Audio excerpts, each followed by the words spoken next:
Representative Judy, Aron.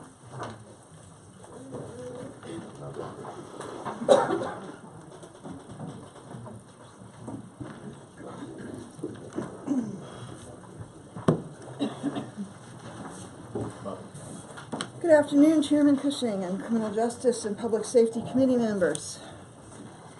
I'm Representative Judy Aron, and I'm a resident of Ackworth.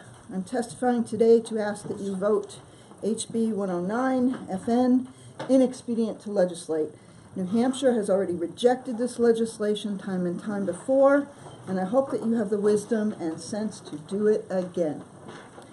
Let me preface my remarks by saying that I lived through seeing similar legislation emerge in Connecticut after the Sandy Hook tragedy. I don't believe anyone in this room is okay with gun crime.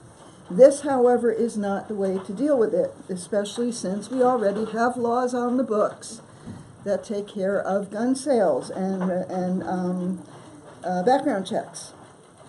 I understand the intent of this bill. All sales would have to take place through a firearms dealer and would require a background check. Some of you believe this law will protect public safety by helping to keep firearms out of the hands of felons, domestic abusers, and the dangerously mentally ill.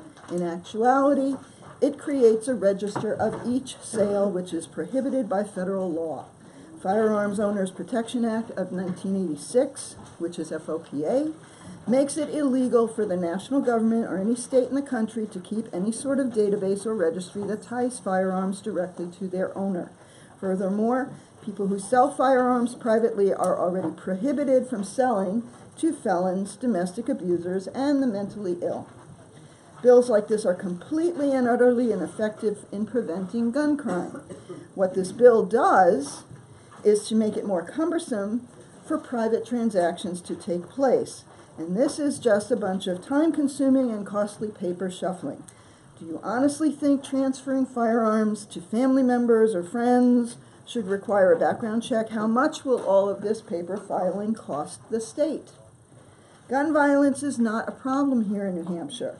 We are one of the safest states in the nation. The obvious intent of this bill is to make gun ownership costly, time-consuming, and burdensome, which is clearly an infringement of our rights. There are laws being pushed by outside moneyed influences which seek to erode constitutional Second Amendment rights here and across our nation.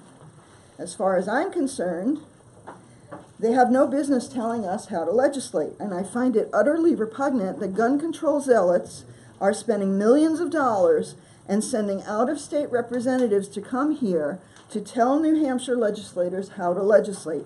They even write these laws to mirror the nonsense passed in states like New Jersey, California, Connecticut, and New York. Yet all of these states have crime statistics far worse than ours. Legislation such as this does not belong in the live free or die state.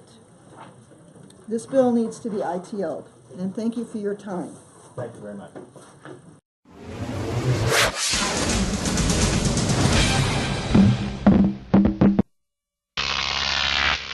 Croc TV.